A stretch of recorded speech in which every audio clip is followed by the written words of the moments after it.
Hello there. It's your Chapo Trap House. We are coming to you from the very last day of our tour here in Portland, Oregon, live from Amber's hotel room. 4 cities, 7 shows, podcasts for you. On top of all of that, folks, we are through the ringer, worn out. We are famished. drained of content. The entire crew has come down with a case of soy face, and we're all suffering. We all have terrible soy face. Yep. You guys are going to get the very dregs at the bottom of our barrel of content. You're getting the Vegemite of our barrels of content. We are coming home all... Me and Chris are the only people that didn't get sick on this trip. Me, I either. Okay. You were just in the hospital. Yeah, we'll let that pass. No, absolutely not. You're going to belushi yourself. Calm down. So we thought we would turn to you guys, turn to the fans to hear from you, interact with you. Normally, I eschew that like the plague, like leprosy, but here we are, and I think we are on the Reddit, on the Chapo subreddit. I am not looking at it. I've never looked at it once, and I never will. We're having Chris is the prophylactic through which we have breached this membrane. I would like to make it clear that this should be construed as a liminal period where it is acceptable solely within this next hour for you to address us with any questions that you may have. We are tearing the veil of Maya. After this period ends, after this recording ends, there is to be no communication with us whatsoever. There are to be no questions about things that were said on the program, particularly if they were said by someone else about a country that perhaps the rest of us are not familiar with, or what could be construed as a terrorist group that none of us have donated to. Please don't ask us about these countries or these comments. Oh yes, Felix is not with us at the moment. He's with his other friends now. Yeah, he's with his Fortnite friends. They're having fun without us. He's cheating on us with his other content creators. Never cry about a podcast. So we are just about to head home to the East Coast, but before then, we got to come through for you guys. So hopefully you will come through for us. What do you say, guys? Let's dive in to what is on our fans, our specific subset of fans, I should note, the ones in the Reddit. What is on their mind? So let's start with the first question selected by producer Chris. I'm going to start getting right to the core of what the fans demand. This is from user Patagen. What are your personas? Oh, that's easy. Like a fox cat. A fox cat? Yeah, I got a tail and I've got cat ears. Doesn't a fox already sort of have cat-like ears? Why don't you just be a fox? No. A fox cat? That's ridiculous. Okay, this is a good question to kick it off with. Matt, how about you? I think I would be a big old bear, maybe in overalls. What kind of bear? A country bear. A country bear? Like an easygoing... Basically one of the country bears. Like a Berenstein bear. From the Jamboree. Like when the Berenstein bears became farmers. You got a big old hootin' jug. I got a hootin' jug. I got a straw piece in my mouth. I got a hat with the top open. Barefoot as the day I was born. Oh. I can't say I have ever considered this. I don't fucking know. What do you guys think? I think you'd be a... Bless me with a persona. I think you could I think some sort of Arctic fox. Ooh, yes. Yeah, that's good. Okay. Yeah, I like see that. Yeah. You know, I just don't want to, bite Virgil's style. Oh, that's fine. No, I mean, the thing with the fursona is it's always going to be very heavily some sort of wild dog or wild cat, because those are to humans instinctively the sexiest and coolest animals. So. Oh, yeah. And also, they're mammalian, and no one's going to be like a dolphin. It's not furry. Oh, yeah, exactly. No. There are dolphin furries. There's narwhal furries. It runs the gamut, I'm telling you. I would argue furry. that's not furry. Yeah. Well, it falls within the rubric of they are you wearing technically mammalian, and I guess they do have hair. They do have hair. Well, you wear what you're wearing a costume made of felt. I don't think you're going to be a sleek dolphin or whale or what have you. I'm curious if there's bacteria furries. What if there's a like a hippo, and they have to keep moist constantly. So they have like their partner like mist them regular like that would be Fiona. a commitment to the character. Yeah. I myself, I would probably go with some sort of dog, like a coyote or fox. Those are cool, but I don't want to bite anyone else's style. So I think I'm going to be original, and my persona is going to be the noble and lazy capybara. Yeah, I'd be a capybara persona. That'd be my furry that's alter kind ego. of your. God, those guys rule. That's who you are. Yeah. Capybaras are the best. Sort of like Yeah. hairy, a little bit rotund, but Stoic. just chilling. Everyone likes them. Yeah, friends with Chill everyone, like that AF. meme goes. They are chill AF. So that was a That was good. that was good. That's the kind of questions I'm hoping for. Felix's would be the Philly fanatic. whatever. You'd be some sort of Armenian tiger. Yo, the Philly fanatic fucks. Yeah, with his nose, with his. I'm telling you. Yes, another question. Yeah. All right, let's keep it a little light up top and go with who's your pick for sexiest historical leftist? Sexiest historical leftist. Probably young Stalin. That's that's a good answer. That one's pretty good. I mean, there's a few. Gramsci was cute. He had good hair. He looked like he was in a band, like a bad band, but Yeah. passable. Zhu Enlai was very handsome. Yeah, man. he was fine. He was a snack and a half. Yeah, I'm gonna say yeah. He got to the top of the Communist Party just on looks. Yeah, well, People and were also he was had just the like, best- sir, you're going to the next level. You're just too hot. He also had the best anecdote. Here he is. He fine. oh, nice. Like gorgeous bone structure, great brows, and like really excellent hair. Like the grooming head to toe. Yeah, Another easy answer would be Che or Fidel. they're Both both snacks. very Yeah. snack worthy. Both extremely Yeah. snackable. But I'm gonna say Ho Chi Minh. Okay. Everyone's favorite Volcel. That's why he's sexy. Yeah. Yeah. Hottest historical socialist? How about Adolf Hitler?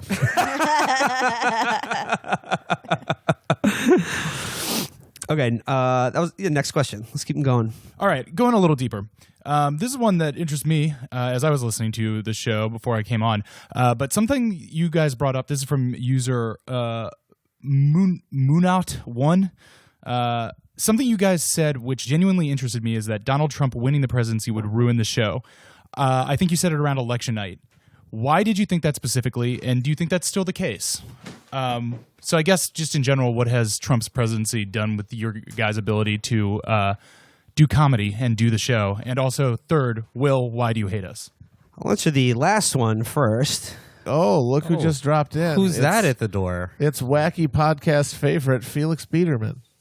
To answer the last question first, no, I don't hate you, but however, if I can put up with your gentle ribbing of where's the show? Why isn't the show ready? Why does the show suck? And every comment or thing I do, or basically my job, picked apart to an incredible degree by a very devoted following, then you can take my, again, light ribbing that you are a bunch of swine. So fair is fair. But to the broader and more serious question, our belief that if Trump became president, it would be impossible to do the show. We all felt that on election night, Indeed. and along with the impending sense of doom, just in general. But I think that was our worst fear. I think we have shown that that's not the case. How do you make so much noise? Felix has just entered the room as well. Who's that at the bathroom door? Well, it's specific though, right? Because the thing is, during times when the right wing is in power, the left gets enveloped by wishy-washy liberalism. And the example I use with this is when I worked in the offices in an administrative capacity for Democratic Socialists of America. We used to do mailings, and we would use lists of subscriptions to mail people to find memberships. And one of the lists we used was The Nation, which is, the oldest left-wing paper in America. And by the time the war in Iraq rolled around, that list was completely useless because the Nation stopped being a left-wing magazine and started being an anti-Bush magazine. And anything that wasn't Bush got considered left. So everyone kind of watered down any kind of politics. And they're like, there's a crisis here. We don't have time to criticize, larger structures. That we have to focus on getting Bush out of office. And, people completely, it was a massive blow for kind of left culture. So I kind of thought you guys were going to turn into the Daily Show. Right, and the thing is while that has happened to a degree, where we've seen this sort of amorphous liberal left response to Trump, there's also been a real flowering of the fault lines, a real deepening of the crisis point, and a more like the reason that these guys have neoliberal memes now is because they are now identified as a distinct and different coalition partner, and with their own agenda and something that you can fight against. And so we could at least differentiate ourselves from that kind of rah-rah anti-establishment stuff by having also a critique of the way to move forward. I mean, it's a balancing act. But I mean, our contention was that the Hillary presidency would be way funnier than the Trump presidency, and I think that holds up as true in that the Trump presidency is hilarious. Don't get me wrong, but it's impossible to satirize or make fun of. Overload. It's You just, can't. Yeah, it's beyond the veil. It's not actual satire. It's just noticing something. And this is a hard line to draw on the show because obviously so much of what comes out of the Trump administration and the people associated with it are funny. Look at what Adomian's done with Gorka or, any of the stuff we talked about on the show. But like at the same time, you have to be cognizant of like not going too hard at just talking about what Trump said or did all the time. As funny as it may be, I think that we're still able to do the show because we have a broader... Folks, you got to be cognizant. Yeah. Always be cognizant. A broader spectrum, if you will. I don't think there's any use in pretending that like everything in the culture, literally everything, is worse since Trump won because it's made everyone insane because every news cycle is exactly 4 hours long and it makes everyone hyper reactive and stupid and drives them insane. They become Trump, just this sort of sedentary media creature that responds to every stimuli, just slotting in the same responses for everything. And there are some bright spots in there, but no, everything's way worse than it would be if Hillary won. It's worse than it was under Obama. Not that way worse than if any other Republican had won. Oh, no, well, I don't know. I think if any other Republican won, it would be a similar thing. It would be pretty similar. But the fact that Trump produces such a visceral personal response just makes everything fucking worse. Yeah, people are hysterical. That's the thing, is that Trump's personal repulsiveness has created a media class hysteria that has not stopped since Election Day.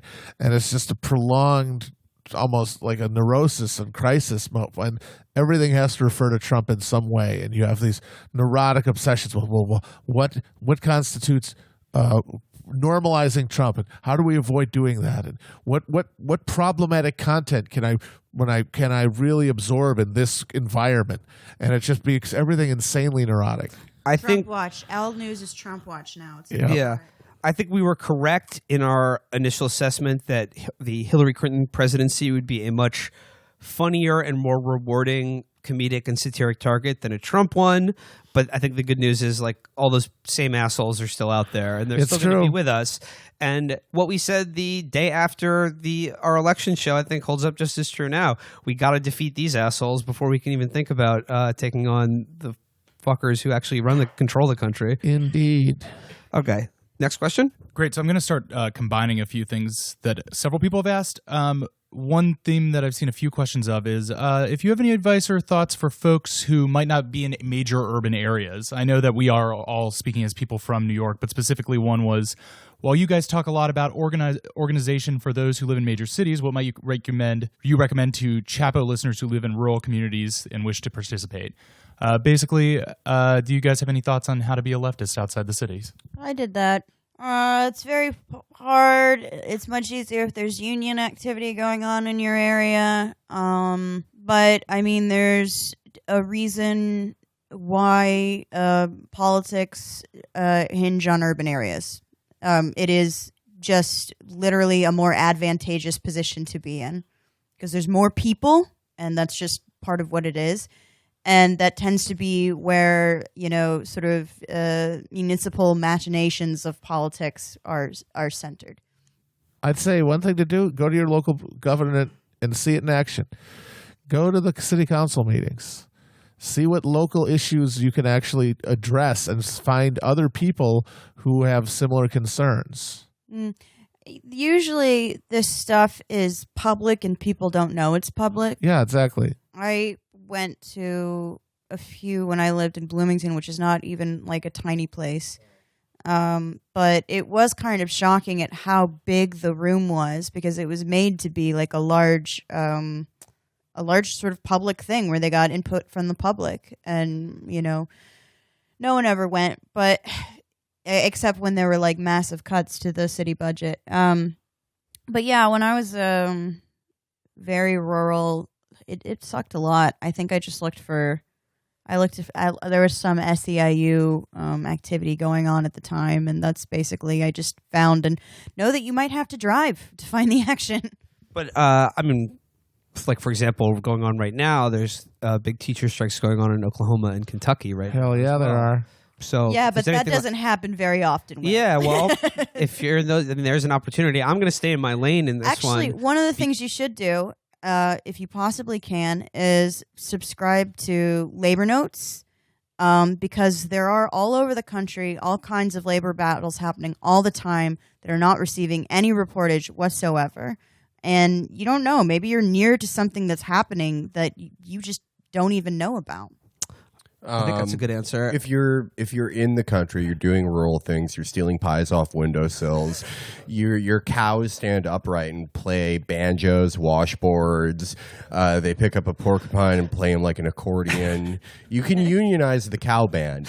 You can get together, all you and your friends who steal those cooling pies. You can make demands out of the woman who you only see as a smock and maybe some legs. If you're a park ranger, you can demand of the local government, give me better guns so I can kill this bear.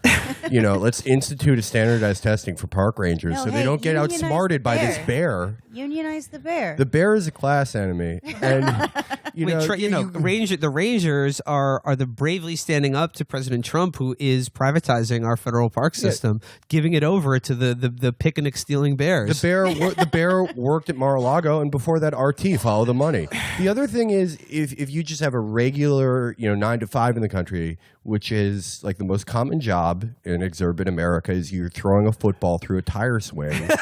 There's no reason you can't demand $15 an hour. So to all the people out there who work at the swimming hole, the tire swing, like I said, if you're a hunter who's always getting full of this rabbit can somehow dive into trees, how does he do that? A better life is possible. Okay, you're welcome. Don't get mad at me for this. Perfect. Next question. Well, because Felix is obviously feeling warm, can we get a full Felix Metal Gear rundown episode where it outlines the parallels between the Metal Gear series and our current geopolitical climate with all them good critiques? Yes, absolutely. All right, I will help produce that at some point. We could stream ourselves playing the game. No, that would be huge. That'd be great. A Felix-led run through of the entire Metal Gear series would be a huge hit. Okay, a few people have asked variants of this, but somebody is asking about it. You guys mentioned doing a what is neoliberalism episode at some time, and other people have asked for something along the lines of a leftism or socialism 101. Would you ever consider doing some basic series of going down and really drilling into the building blocks of these ideas? Like is the that ABCs of socialism? Is that something that you could see the show doing? I mean, there is a book. I've considered doing that. I think maybe Matt and I could do a what is neoliberalism. Yeah. I wrote a brief section in the book. It's sort of an intermission chapter between It's very good. libs and conservatives called The Call of Neoliberalism, where I try to give a short history of what that ideology is, how it was created, but through the veneer of occult magic and H.P. Lovecraft. Yeah. Okay, you might actually want to read the ABCs of Socialism for this, and not our book. Read our book for entertainment. But read our book. And But buy no, the book. the section I wrote was about this is very good. Yeah, buy the book if you want the thing that you wanted. it will do the thing that you want it to do. I've been thinking about trying to put some stuff on YouTube. Yeah, we should do that. we're very tired. I can help you with that. I know how to make a YouTube account. We already have a YouTube account. But to like the episode on on generally what is neoliberalism, I think could be a good episode. I think like the Marxism 101. I think the Richard Wolff episode was a good gateway primer. I think that was on a very basic level, like what is interesting about Marxism, why is it relevant to the world we live in? Yeah, and then like I think. Brendan James recommends very highly David Harvey's book as well. David Harvey's book, Brief History of Neoliberalism. Yeah. You guys are in the riff corner now. David, Steve Harvey, just something for you guys to think about. This is a adult coloring book. You guys could do the rest of the work at home. I made the outlines for you. You could fill this one out. There was also another Harvey I used, but it was cut. All right, next question. Let's do this.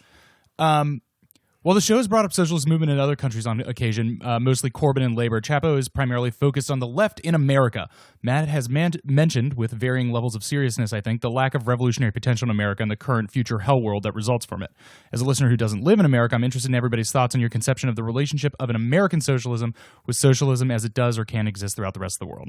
I don't know. Is this a question about internationalism or something? I think it is. It's just the idea of how do you contextualize politics. You can't. There's no context. America doesn't have a comparison. We're starting from scratch. It's just that it's a very unique state project. We're all kind of flying by the seat of our pants here.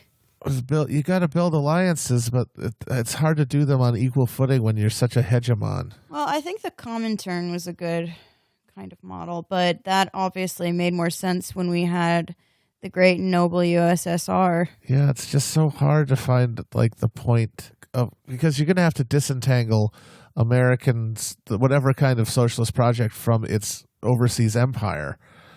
And doing that is going to require a lot of cooperation with people from other countries along class lines and away from nationalism. I don't know. Again, I would suggest reading about the Comintern, and it's an easy way to sort of understand why we don't have the conditions right now to have any kind of like international socialism of any political substance or power.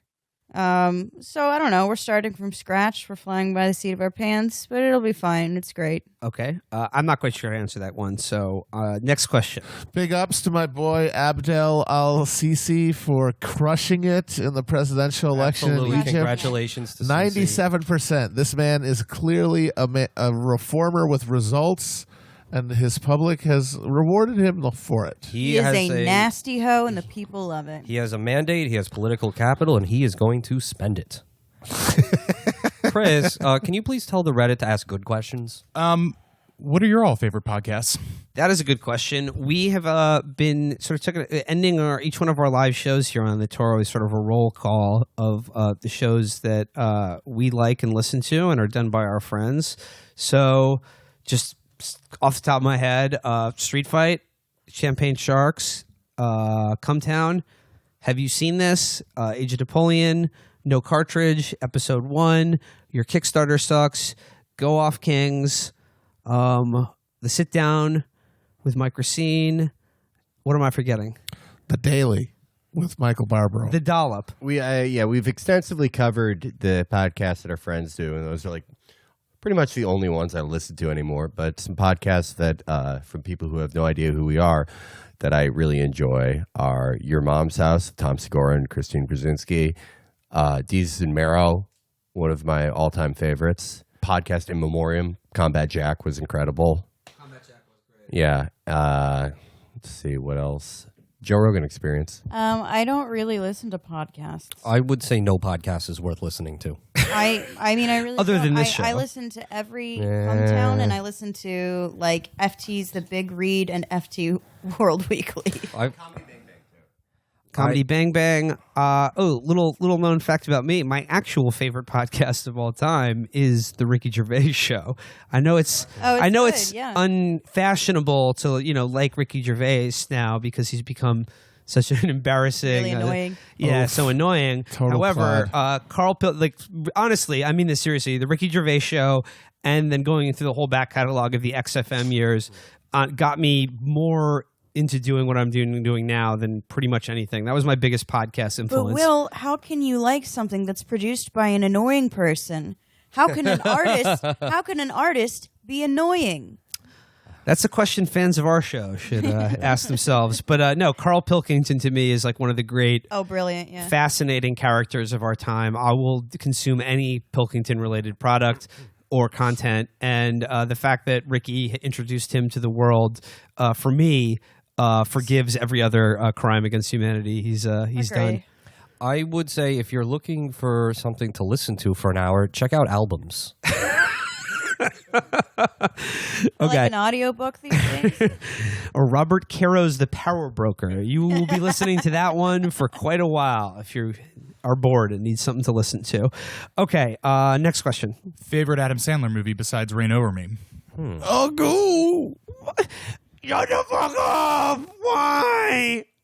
I mean, easy answers. Billy Madison, Happy Gilmore. Those are the two really funny ones. I would say Happy Gilmore is a more complete film than Billy Madison. It is. But Billy Madison was just kind of more fun, I guess. I don't know. I thought Happy Gilmore was more developed. It was more realized. Yes, but Billy Madison has some really delightful absurdist humor and touches in it. The Steve Buscemi cameo. Exactly. I think Billy Madison may be the better one. Yeah. It also has Chris Farley where he's like, that she is one piece of ass. Yeah. I ought to know. And he's like, no, you very didn't. funny. No, you very don't. funny.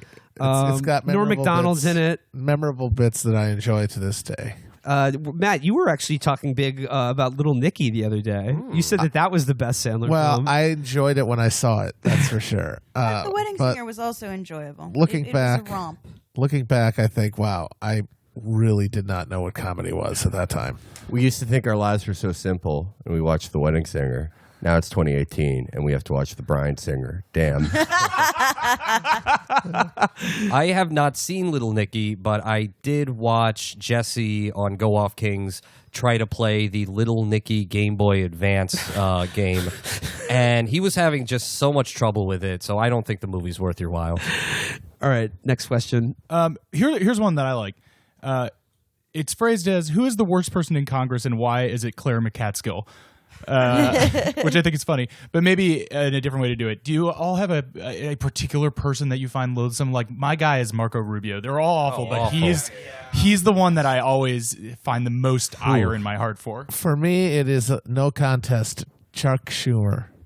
Oh, God, the biggest sleazeball there is. Just a repellent scum. It's a tough one. It's definitely a race to the bottom there. I guess I got to go with that old standby, Steve King, who was a literal Nazi. I was going to say Steve King. That guy is one of the most contemptible people. I tend to just think of it as like a rogues gallery, and I don't develop particular emotional relationships. I will say that I have hated Mitch McConnell for longer than any other American politician. So just by sheer length of time of hating him, he's got to be at the top. Peter King is also very bad person. And I don't know, Daryl Issa has to be up there. He's retired. Actually, now. I kind of like Daryl Issa because of how openly, brazenly corrupt and sleazy he is. And how he owned himself by paying millions of dollars to get this petition signed to recall Gray Davis because he thought he was going to win. And then Schwarzenegger just bowls in and takes it from him. He just totally flushed millions of dollars down the toilet to get somebody else elected fucking governor. Cock.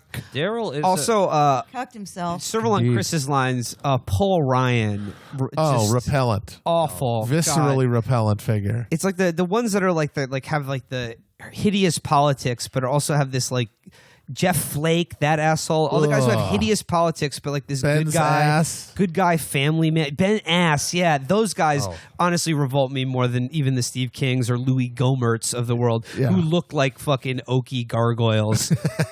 For the longest time, James Einhoff was my least favorite. I thought he did a sort of disproportionate amount of damage. He was half Steve King, and then he just put so much energy into sort of climate change denialism that may end up killing more people than anyone there. But of course, Rubio, Ben's ass. But I did have a favorite shitty senator who's no longer with us, unfortunately, Mark Kirk. He was like as bad as one of those. He's not with us anymore? Oh, no. He just lost. He just lost. No, I'm not saying he's dead. He just lost. Well, he had that brain tumor, right?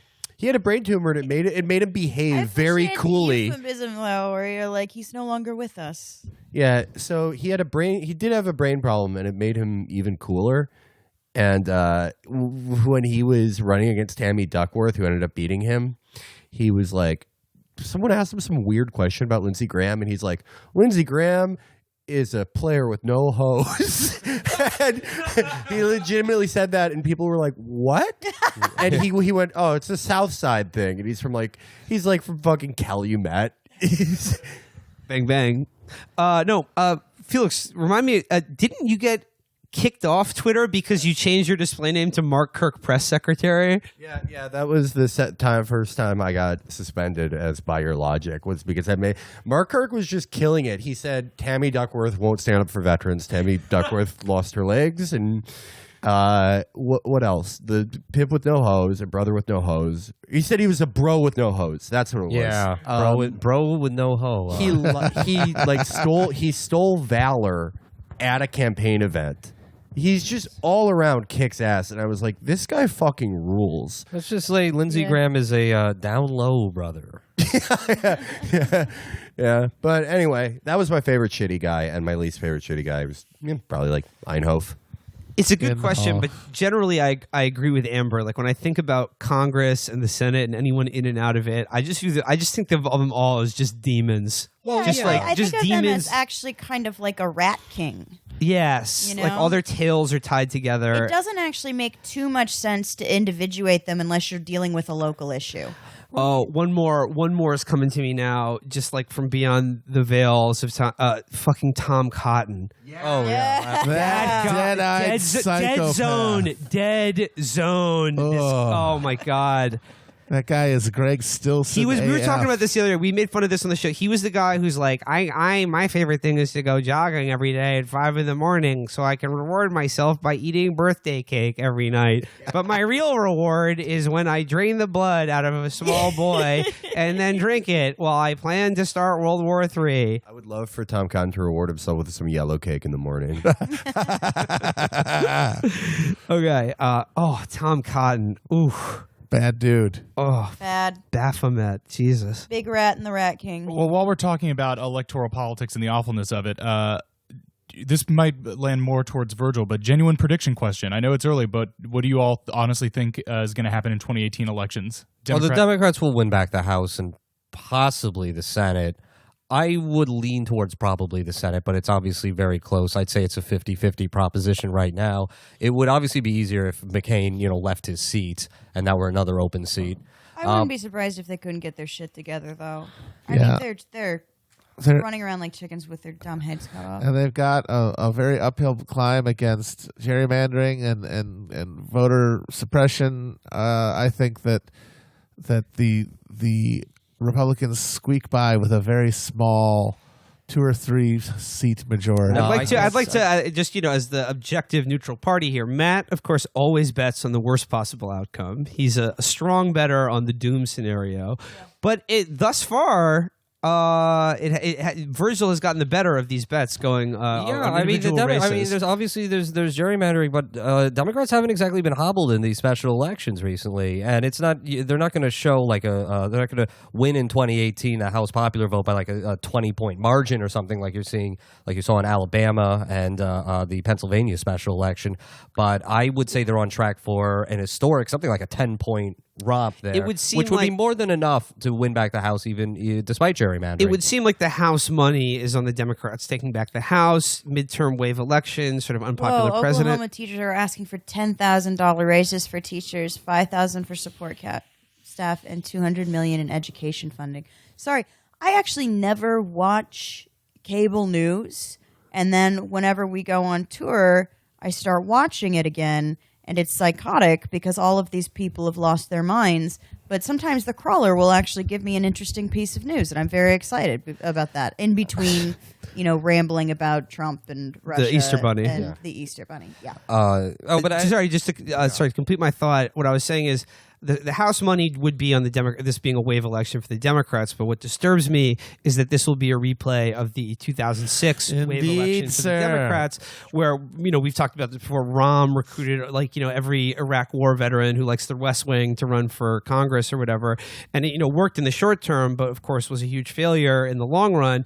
And I was thinking about that just the other day. I know you guys saw that article about the huge percentage of ex-spooks and military people who are running as Democrats. Awesome. They're running in primaries. They're going to win. Okay. The CIA Democrats All are going to 50 win. CIA Democrats are going to win their primaries. Yeah, they are. Yeah, Dems love large, shadowy institutions right now more than anything. They want them to scoop in and They do. Yeah, because And save them. American liberals have never been fucking doves. They've always been the biggest hawks. They've always been pushed so many of our interventions working hand in hand with the outgrowth. Of the So new everyone right who of votes time. a Democratic primary is pro-war and pro-CIA is what you're arguing. Not every single candidate, but Enough. the plurality of person candidates who that win will choose be the- the CIA choose the Democrats. candidates. Yeah. I mean, Do you think the that's not Democratic something Party that's is not? always been true? There have Yeah, been that's anti-war always been liberals. true. No, I mean there have been anti-war liberals. It hasn't been for a very long time, but there's nothing necessarily intractable about hawkishness and liberalism. But anyway, that question of what that next Congress will do, what it will look like, and I don't have very high hopes for it, is separate, I think, from the yes or no question of will the Democrats win back the House? And obviously the money's on Democrats there. You talk about gerrymandering. Well, the Pennsylvania Supreme Court, which knocked down the Republican partisan gerrymander of the state, that stands to get Democrats maybe a fifth or a quarter of the way to winning back the House in one state alone. Also, though, don't forget that Donald Trump's approval ratings are slowly but surely climbing. They are up. Yeah, from 39 to 41. Yeah, into the 40s. That's something to brag about? Well, a few more months of decent bubble economy, and boom. Yeah, but I also think you're recognizing a trend, which is actually possibly a blip. Well, we'll see. I think his numbers are pretty much baked in by now. You feel a raindrop and think there's going to be a flood. I mean, a war is really the only we'll thing see. that could scramble the calculations. But people Good have. thing we don't have to worry about that. Yeah, good thing. Next question. Well, no, hang on. Let me finish this thought. But people are experiencing positive economic conditions, yet still oppose the president, yet still oppose the Republican Party. So I don't think they're necessarily going to vote for this economy, or rather give Republicans and Trump credit for this economy. Just real quick, I want to update the listeners on Felix's doodles. It was what appeared to be a shopping cart with busting written over it with exclamation marks. That's sort of a Trojan horse. And then it sucks spelled SUCHS. It suches. Just and I think maybe a shot glass or window of some kind. I don't know. I was drawing a bird, but it said, what if he didn't have wings? Something to think about. All right, next question. Here's one for Matt. Charles X versus Napoleon III. Who were the bigger French fail-son monarch? Well, Napoleon III can't really be a fail son because he actually ruled France for way longer than the original Napoleon did.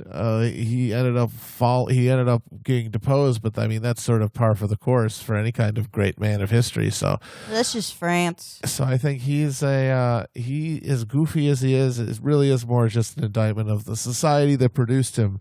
The same way you can't call Donald Trump a fail son, no matter how much of a wretched, bulbous wad of privilege he is. So I guess you got to go Charles X. Why does Felix play trash like Fortnite instead of PUBG?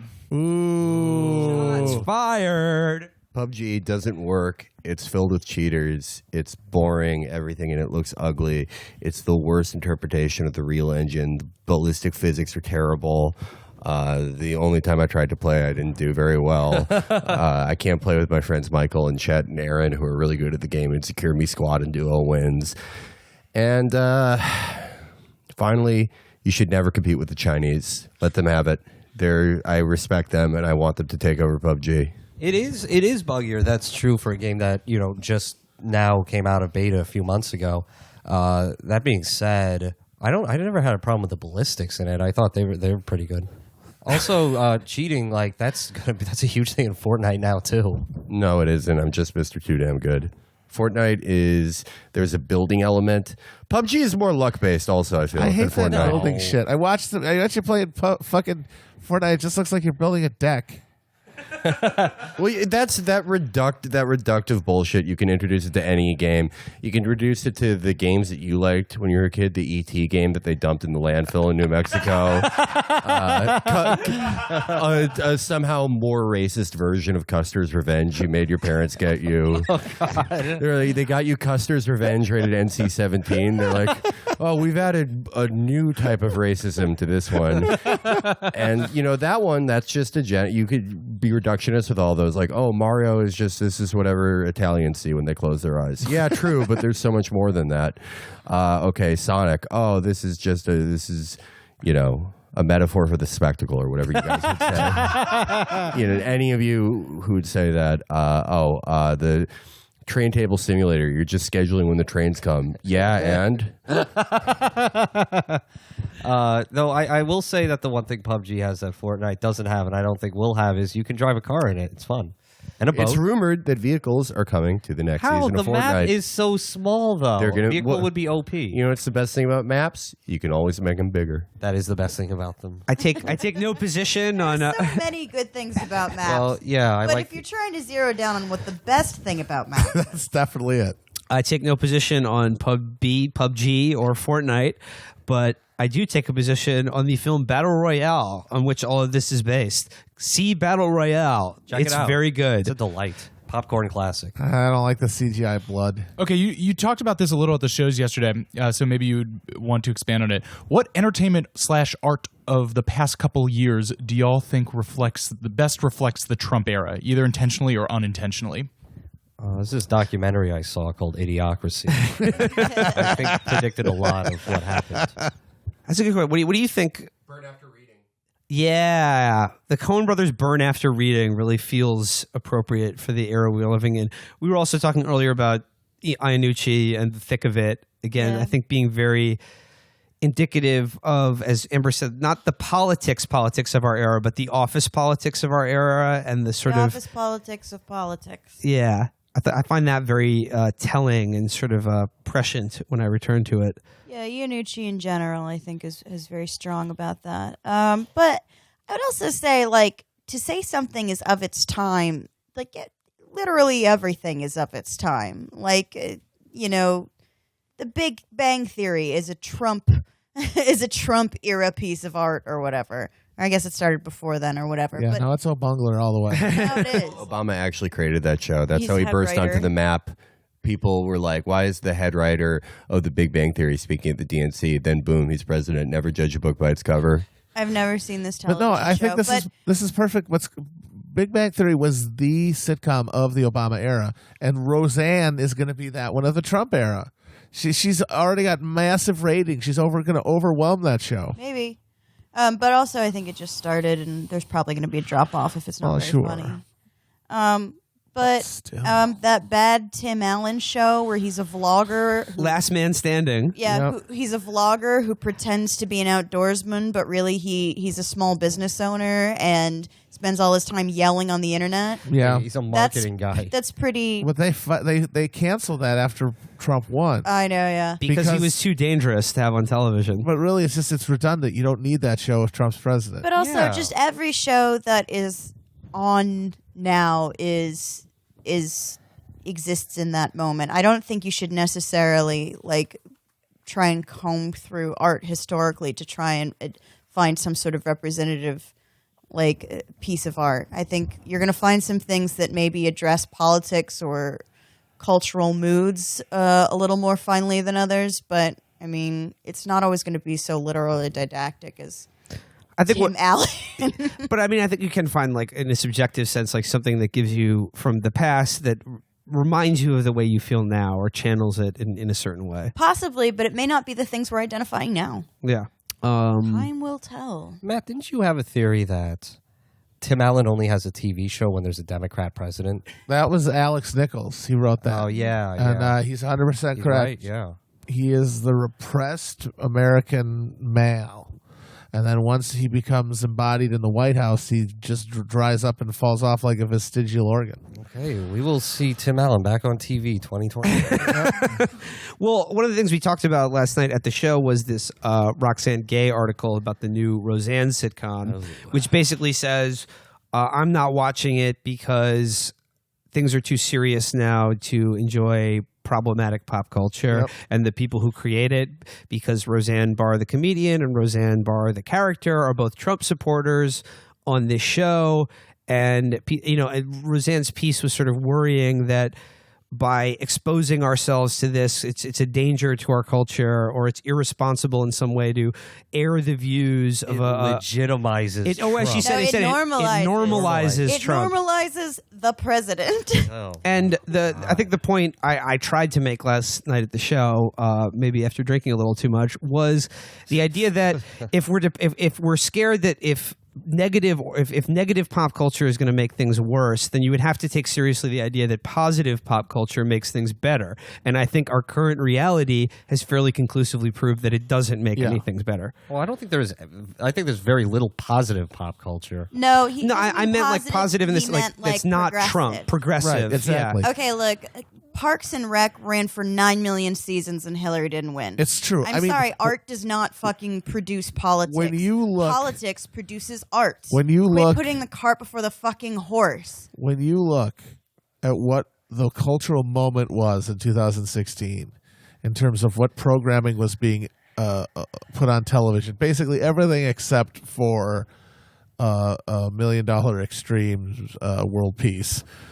It was just a universal progressivism that said, even if we're not on agreement on economic issues, we know that diversity is good and inclusivity is good, and this Trumpism is backwards, revanchist, and wrong. And he won. So that means that it's not working. It's not having the effect. It doesn't have the effect you think it does. Either way. Well, I don't know. It's kind of a flat analysis. It can have an effect. Representation, such as seeing gay people on television, encourage gay people to come out of the closet and be more visible, leading to that's not rapid the same shift thing in as affecting acceptance. like a body politic. And also, I'm sorry, I'm not entirely sure you can say that the TV didn't follow the culture. There are millions of gay people that have been extremely active since the 60s, trying to one, get basic rights, and two, yes, quote unquote, normalize homosexuality.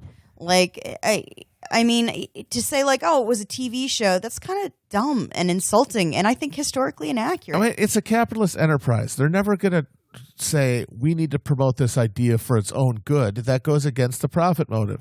They have to feel that they are serving a demographic that they can make money from. And so they're always going to be following the trend. And if there's a progressive trend, they follow it. Now, you might say that they reinforce it once they followed it, but they're still following the social movement, not the other way around. I think it can simultaneously be true that culture is more affected by politics and vice versa, but that it is not totally unimportant. I mean, I don't think it's possible. I don't think we can say definitively that there is no negative effect from culture. I think that the militarization of our shows and movies after 9/11, like we always had a military twinge to all our entertainment. We always lionized it and lionized like the big cool hero who kills everybody. But especially after 9/11, when we attached this morality arc to it, I think it was one of the most brutally effective propaganda campaigns. Oh, sure, absolutely. Probably the most effective of my lifetime. But that's not to say that it wasn't, people who write shows and people who produce shows and movies and write scripts, they're as affected by politics as anyone else. And I think they can be affected by the president going out there and saying it's okay, we killed X amount of people because it's for this greater good, and everyone lining up behind it. But at the same time, the stuff they do does matter. I just don't think it matters to the extent that it is political activism to consume or not consume. Yeah. Well, I mean, it's interesting for us specifically because we are propaganda. Oh, yeah. We're not an intellectual project, but we are definitely propaganda. We're just stupid. But I think, what we are trying to do is definitely, we're trying to be funny, first and foremost. But we do want our politics to be more visible. Now, I would love to think that that is going to have a massive effect on people, but I think the best thing it can do is actually sort of serve as a focal point for things that already existed but were kind of floating around without anything cultural to tether to. I think it's important to I think like in all this discussion about like media and entertainment and the art which we consume, I think it's important to say like it's not to say it's bad that the stories that we collectively share as a culture are beginning to be told by a more diverse group of people that more reflects accurately the world we live in. However, I think we're living in a moment now that shows that it's possible to win the culture war, which is no small thing, but lose politics entirely.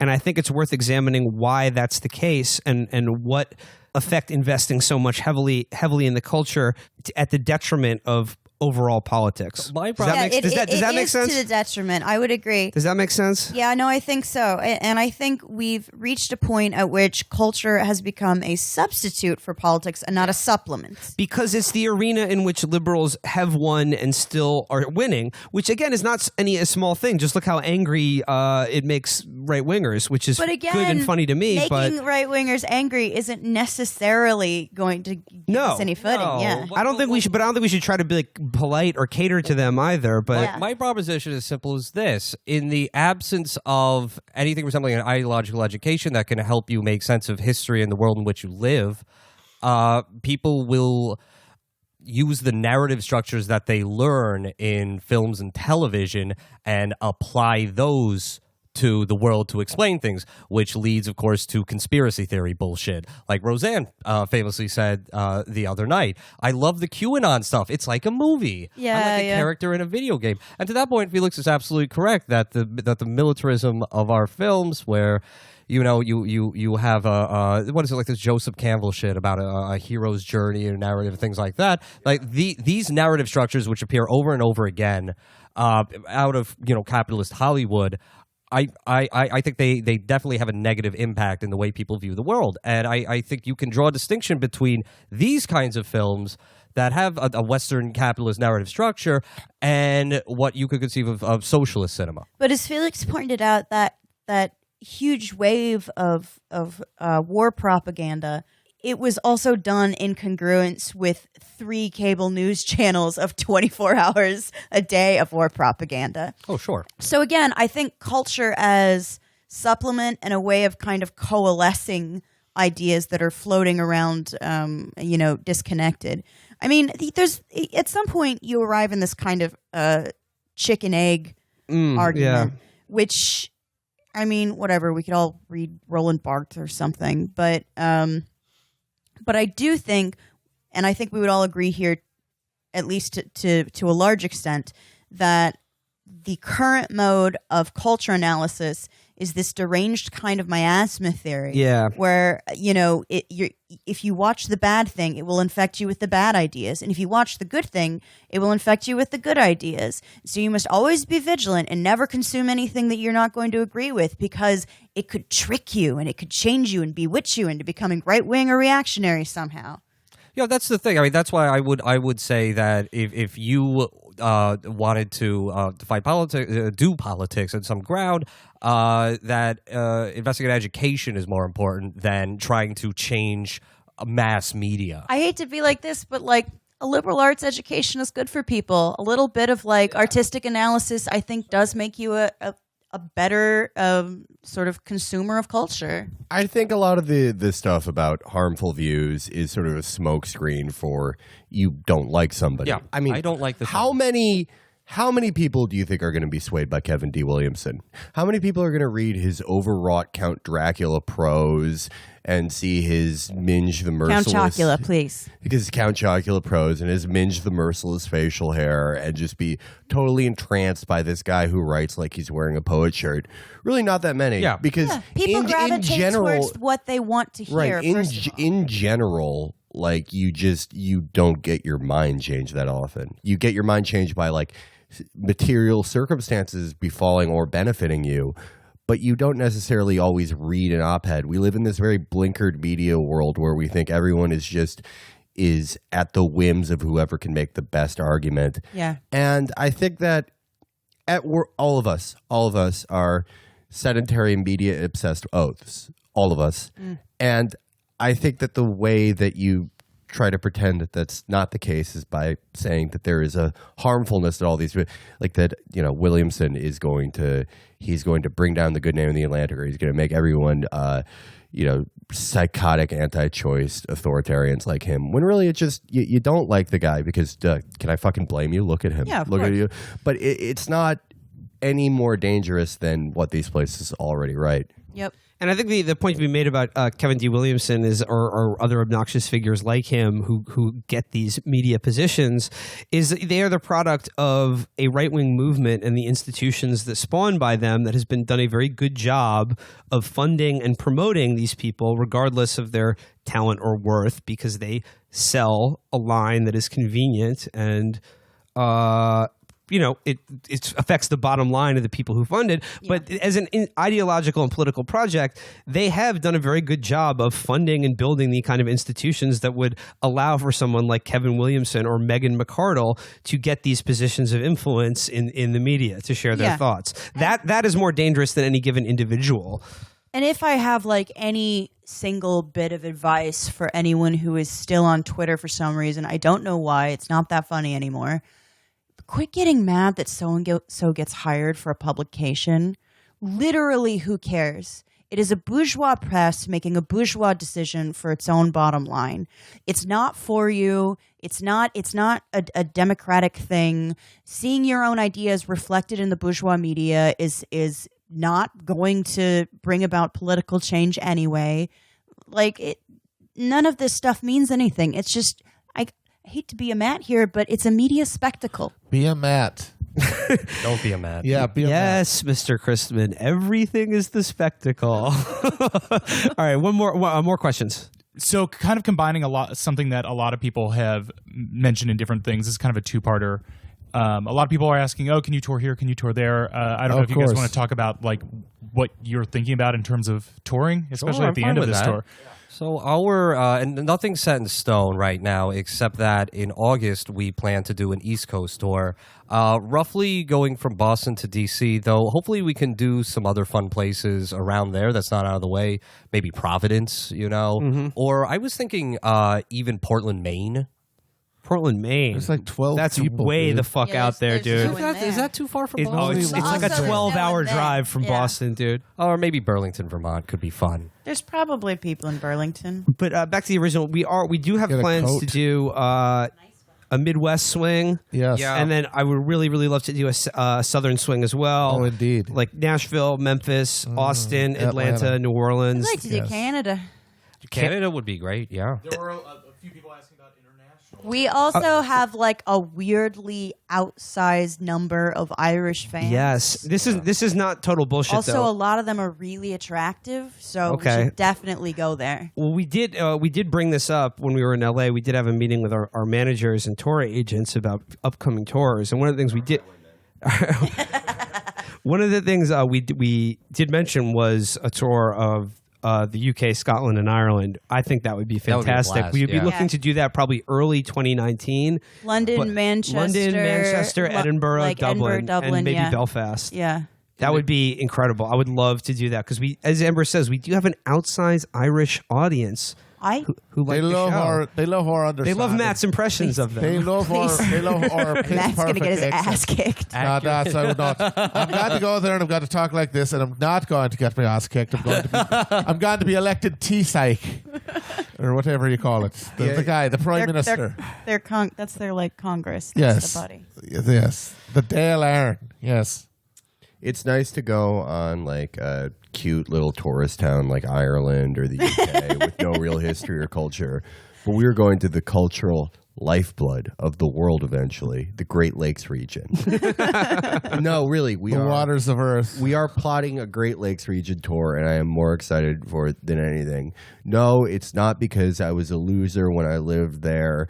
No, it's not because I'm going to meet every old boss from every, front desk at the gym or whatever job that I had. No, I'm not going to show up everybody. No, I'm not going to do any of that. Can we do the bar? Good time, no resentments. Can we do the bar that you were a bouncer at? Yes. Not because I have any point to prove at all. I'm not a person who holds grudges or resentments or remembers things. I'm not that type of guy. I'm positive. I will actually be demanding that we make the plane fly around the state of Indiana because I don't even want to go over it. Chasing at you out with pitchforks and getaway music. I know what the Midwest tour is called. The hunt for Jerry Dunk's headphones. So Midwest, maybe October, sometime late fall, early winter. Yeah, we were thinking of doing Midwest when it's cold out because we have a desperate audience. Yeah, and people are so bored. They have nothing to do. Gotta be us. Yeah, that's why we always kill each other in the winter. And another one is, it might be, it's kind of short notice to put this together, but maybe this summer, Southwest, Denver would be a blast to go to. Salt Lake City, Las Vegas. That'd be dope. You want to go to Las Vegas in July? Yeah. Well, you don't have to really go outside in Vegas ever. But the only thing that's like really for sure now is East Coast, like the East Coast tour. Sorry, I know it's the stereotype. We're from the East Coast, but well, we're based there now. In August, in conjunction with the book. Midwestern daughter. August book tour. So Boston, Philadelphia, New York, DC. Oh, one thing I can tell you though is, we do have a number of fans in Australia, but we promise to never go to Australia. That is our vow to you. You can come here. There are spiders there. Something like a dingo. These awful animals that box. I hate them so much. Virgil, the toilets go the other way. Think how scary that'll be for repulsive, repulsive. All sorts of snakes, scorpions. Yeah. Sort of thing. God. The most poisonous everything is in Australia. Death rays. Sharks. Sharks. They have this awful reef that I've heard terrible things about. The good news, it's dying. Oh, okay. We're done with that reef. It's not scary anymore. They have kookaburra, which eat like giant pieces of raw meat. I'm told you have a large trash island there, so no thank you. All right, then this is going to be the last one. Probably the most important question I saw in this thread. Anime, yes or no? No. Yes. No. Interesting that in one corner of the room, there are people disparaging anime when their two favorite shows, Frasier and Cheers, were based on manga. I'm sipping the tea, though. There's so much wrong with that statement. I'm agnostic, but I would like to encourage you all to never contact me about anime again. If you guys have questions about anime, Takeshi 69, any of the other SoundCloud guys I like, anything from Japan, contact Virgil. No. I'm the most pro anime, and I'd just like to say, yes, the majority of it is garbage, but that is same is true of all artistic genre. And to just completely write off an entire style of art and cinema is to me what's your boorish favorite and polka foolhardy. band? None of them. Yeah, so some genres are Yeah. better than others. Okay, there is no polka Akira, or if there is, I'd like to see it. There's no didgeridoo Ghost in the Shell. Is didgeridoo a kind of music? I'm going to get some angry tweets over this. It's an instrument. Yeah, it's an instrument, but it's also a style of music. Matt's favorite music is just parade music in any city in America that has too many He loves Eastern John European Philip people. Sousa marches. Matt plays the cymbals in his sleep. Matt loves Swiss yodeling. Few people know this. Style of cinema. Is there a single region of the world you just say no good movies? They're turning it off. Not everything that comes. Okay, first of all, it's racist that you think that every piece of art that comes from Japan is anime. I did not say that. It has nothing to do with the region of the world. It is a genre. Does. Half of the shit is made in fucking this Korea debate again. and shit. Oh boy. I thought you had to be Japanese to be anime. No, anime. Amber's right. Anime is a genre. Oh my God. I thought we settled this last time. No, we just got in a big fight over it. Then we got dinner. We all and we stormed got out. tired. Ghost in the Shell, Akira, thumbs up. All of you, none of you can just enjoy a piece of media and not have a big argument about it. I hereby forbid you from watching anything that isn't the MTV shows about 20-year-olds with gauges who get each other pregnant, and they all have arguments that begin and end with, I don't know why you're pissed. That's That's fine. all you I can watch. that anyway. You guys are going to get into an argument about that because Will calls them MTV shows, and Amber's like, actually, those shows were on other stations before MTV. And then I'm going triple Benoit on this whole podcast. We're going up Benoit style, boys. Matt will insist that they're reality, that they're game shows when they're not game shows. Yeah. What? Even if there's a prize, there's not a game show. He'll say that They are- 16 and pregnant is actually a video game. That's why it's bad. No. Like, this is technically pornography. Look, stuff like Survivor is a game show. No, it's a reality show. It's a game show. No, it's a game reality show. show. Survivor's a It actually game is show. Is Big Brother a game show? Yeah, Yes. I don't know. Big Is Brother there a is game? a reality show. Is there a game? There's a prize at the end of if you're the last one there. All right, Yes. Then guys. it's a game. Bullshit. It's a West reality Coast, show. we love you. We're very tired. We'll see We're you back. incredibly tired. We'll see you back in Brooklyn, everybody. folks. Do Bye. not contact us with any further questions. Thank you. Bye bye, everybody. See you back in New York.